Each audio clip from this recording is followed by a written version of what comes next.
El relevador, sus contactos y la bobina. Logic Automation. Comencemos por definir qué es un relevador. Es un dispositivo eléctrico que sirve como un interruptor que se acciona eléctricamente y funciona con los principios del electromagnetismo. El relevador nos permite abrir o cerrar contactos mediante una bobina y un imán. Vamos a mencionar las partes del relevador. Comenzaremos con la base, que es donde se sostienen todos los componentes y donde se encuentran empotradas las terminales para conectar el relevador. La bobina y el núcleo, los cuales al energizarse generarán un campo magnético que atraerán a la armadura a través de un mecanismo. Esta armadura tendrá la función de mover los conductores donde se encuentran los platinos para poder abrir y cerrar los contactos, de los cuales tenemos dos tipos, normalmente abierto y normalmente cerrado. Ahora mostraremos el funcionamiento de un relevador en los dos estados en los que se puede encontrar. Cuando la bobina no está energizada, el flujo está en los contactos normalmente cerrados, debido a que el estado normal del relevador es desactivado. Ahora, cuando la bobina está energizada, el mecanismo se acciona y el flujo pasa por los contactos normalmente abiertos que ahora se encuentran cerrados, ya que los contactos normalmente cerrados ya se abrieron y dejan de tener flujo. Aquí podemos ver gráficamente cómo se acciona el mecanismo al activar y desactivar la bobina, y al mismo tiempo cómo se abren y cierran los contactos.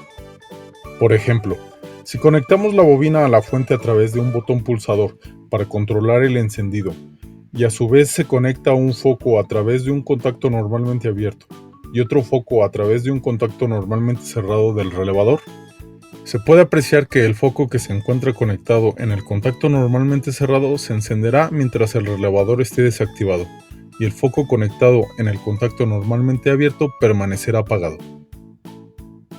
Por el contrario, si presionamos el botón para energizar la bobina del relevador, podemos observar que los contactos cambian de estado, por lo que el abierto se cierra y el cerrado se abre.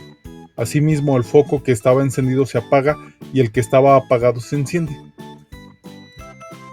Si seguimos observando, nos daremos cuenta que ambos contactos tienen un común.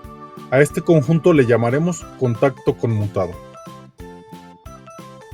Ahora mostraremos cómo se representa un relevador gráficamente a través de un diagrama.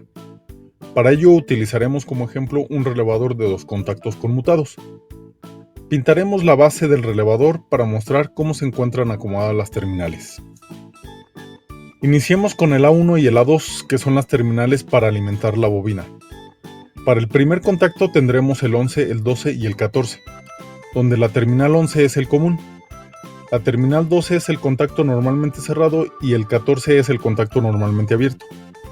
Y reconoceremos el segundo contacto con el 21, el 22 y el 24, donde el 21 es el común, el 22 el normalmente cerrado y el 24 el abierto. Cabe mencionar que ambos contactos son independientes, pero se accionarán cuando la bobina se active. Este concepto pertenece a los conceptos básicos del control eléctrico y es fundamental entenderlo para poder comprender el diagrama escalera, el cual es la base de la programación de PLCs. Aquí tenemos un ejemplo de cómo se representan los elementos de un relevador en el diagrama escalera. Una vez que sabemos de dónde surge toda esta teoría, estableceremos los conceptos básicos y más utilizados en el control y la programación de PLCs. El contacto normalmente abierto. Como su nombre lo dice, el estado normal o desactivado de este contacto es abierto. Esto hace que detenga el flujo y cuando se activa, se cierra, dejando pasar el flujo. Por lo regular, este contacto se utiliza para activar elementos. El contacto normalmente cerrado funciona a la inversa. Su estado normal o desactivado es cerrado, lo que permite que el flujo pase y cuando se acciona se abre.